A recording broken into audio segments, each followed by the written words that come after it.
For the last 3 years, Georgia's been the number 1 or top 5 defensive against the run in college football. Now they've lost Jalen Carter. Jordan Davis isn't anywhere to be seen. Devontae Wyatt, Trayvon Walker. All of the superstars are gone from this Georgia program. Do they continue to be as dominant as they've been? That's my question. I think the answer is no. Okay. I think the answer is no. I don't think they're as talented on the defensive line as they have been the last couple of years. And, Bear Alexander's departure does not help because he was going to probably step into a lot of snaps and a lot of important snaps for Georgia at that inside position. So I think the answer is no. They do have talent, and I think Micah Williams certainly could have a really, really big year for Georgia. But no, it's not as good of a defensive line in my opinion. So I think statistically it will be around the same, actually. And here's why. The sum of the parts is so good that the loss of Jalen specifically, on the long term, is only going to matter so much on the margins. I think in terms of, is he an elite player? There's no question. But they spent a lot of last year, probably most of October, if not all of October, without Jalen being the guy in the middle there. The difference, the difference, Ryan, is that Jalen could just end the game. I don't know if they've got that right now. I mean, I would not do that. That just doesn't seem very smart. Would you do that? Which one? That's Both. a good question. Both. I would not push my child on the road. Side of the road. Yeah. On the side of I would steer clear of that, personally. 55 mile per hour. Yeah, and we're going 49-ish. I would steer clear of that. I think it's still going to be hard. Let's be, we need to have nuance in our world.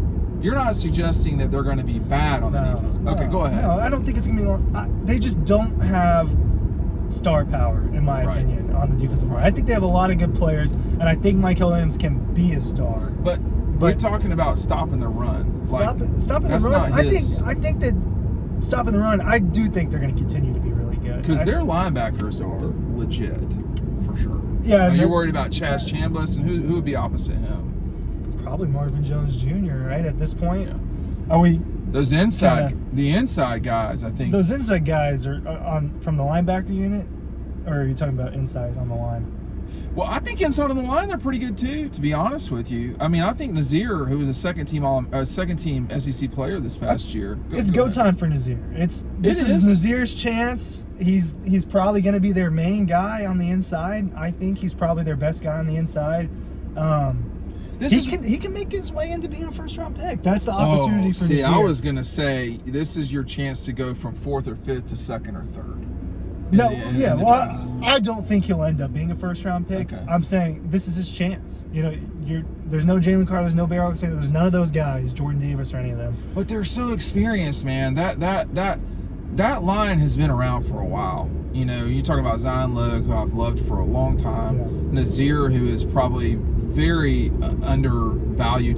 Our insiders tell us that Warren Brinson has been a lot of trouble to deal with in 2023. So I think he's the one that he's going to be on the field way more all of a sudden. Where you notice Warren Brinson a lot more this season than you did last year. He's probably the guy I lean towards is he'll break out a little bit. I think he had a couple of really good moments last year. I feel like we talk about that damn Missouri game so much, but the Missouri game he made a bunch of huge plays for them in run stop. So he definitely could be a breakout player for Georgia this year as a senior, right? He's going to be a senior. He'll be a senior. That's what I'm saying. These guys are all older. Make sure you're picking up to get ready for the 23 season. You can get our preview edition. It comes with the book when you order the book, so make sure you're picking those up today. People are still taking advantage of that. I don't know how long that offer is going to be, so take advantage of it. It's right down below.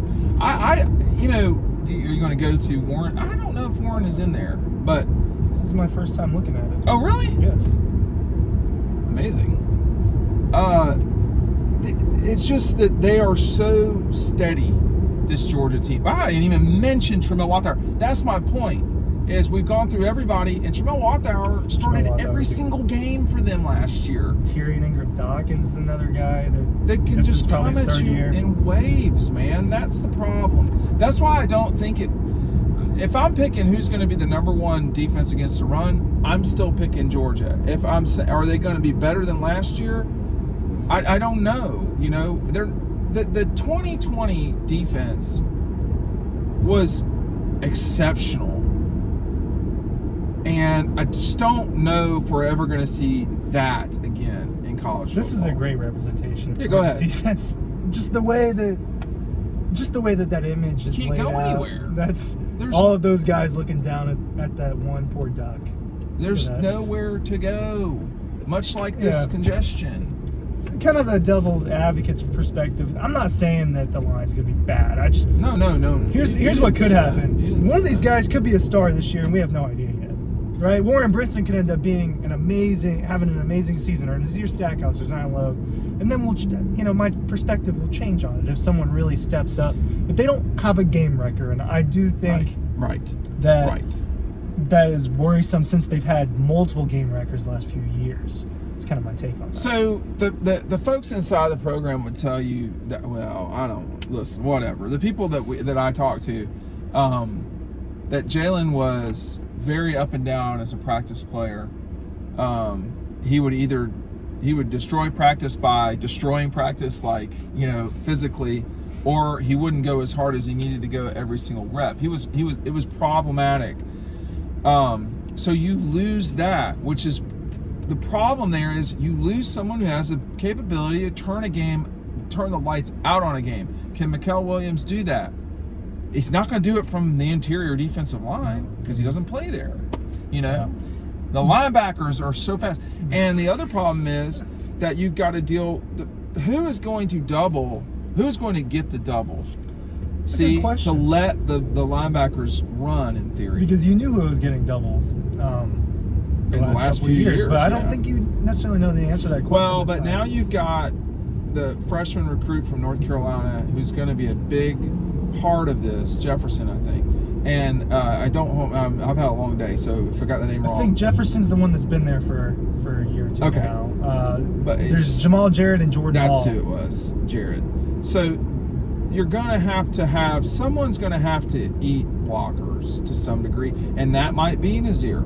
I don't know, but someone, if you're only going to have 3-ish down linemen and they have 5, then the math works that the O-line is going to get to the linebackers, which is a problem. It just seems like that never happens with Kirby's defenses. I mean, his worst defense was, I think, 17. It wasn't even 16, if memory serves correct. The team that made it to the national championship? Yeah, I mean, that was a pretty good defense. That wasn't anything close to what they've had lately. No, they had guys like Lorenzo Carter and, of course, Roquan Smith in the middle.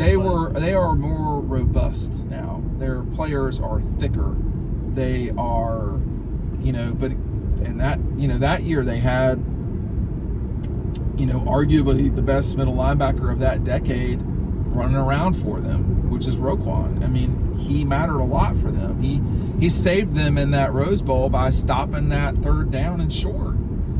If they get the first down there, my suspicion is Oklahoma probably scores a touchdown there, but they didn't. They kicked the field goal, and I believe it got blocked the next play. So all of these things matter, but if you don't get the front right at the start, if you get the front right, it makes everything else easier, man. We know they can rush the passer.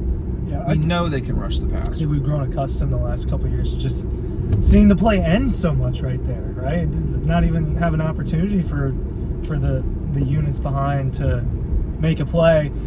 Having the linebacker room that you have in a year where there may be a little bit of a question mark about your defensive line is obviously good for them to shore that up. I mean, Smile Monday and Jamon Dumas-Johnson back there, they're going to have a hell of a year, I think. They're good. They get to the line like that. They're back there like that. Georgia's starting inside linebackers have not always led the team in tackles. Okay, they both did this year. One was 1 and one was 2, and that's not always the case. I mean, you had years where J.R. Reed was 1 or 2 guys in the secondary. So in this case, Lewis had a lot of tackles. Yes, Lewis had it a couple times, and maybe that speaks to Lewis's skill. I don't know, but when you have Alec Ogletree-like guys, maybe that's a little harsh. I mean, I don't know that they're like Alec, but when you've got guys who can really, really run to the ball and really play and are athletic, like Smile Munden in particular. He's a freak.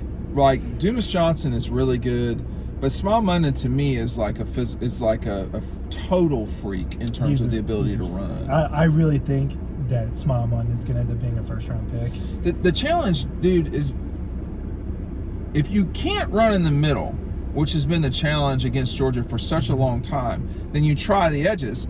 You can't. It's so hard to do that with success because of because of number 10 and number 2. And if you can't run and you're facing 3rd and 7 consistently, and then you got Mikael Williams coming off. I mean, it's just hard to do. That's why Georgia's good, because of their front.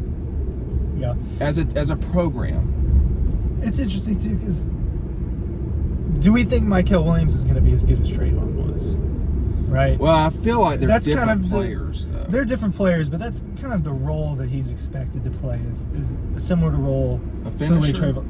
Yeah, and Trayvon, as good as he was, and being a number 1 overall draft pick, he wasn't a guy that necessarily took over games, right? The way that some of these other interior guys did. So it's interesting. Will Mikael Williams develop into someone that can take over and get 2 sacks in a row and change a quarter? A sack can end a game. I mean, ask Lorenzo, Carter and Davin and all those guys from 17. That's how those games ended. Was those guys were ending them. Williams is a guy to watch for sure. Chaz Chambliss can rush the passer too, but he's not an elite college football pass rusher. Mikael Williams is, and that's the difference. Someone on the outside that he's an outside linebacker, but I'm curious to see how much we'll see Darius Smith. I was just gonna. I'm really curious to see. That guy is so long. I love him. We went and watched him, right? Yes. There was 3 guys on the field, I think. 3 Georgia guys. The kid Christian Miller, kid from Cedar Grove, and him and the corner, I think. And corner, but he wound up not going to Georgia. Okay. But that night I just watched Smith, and I loved it. I mean, I think when you have the ability to rush the passer, you just got to get to 3rd down. And can you get to 3rd down? That's the job of the defensive line.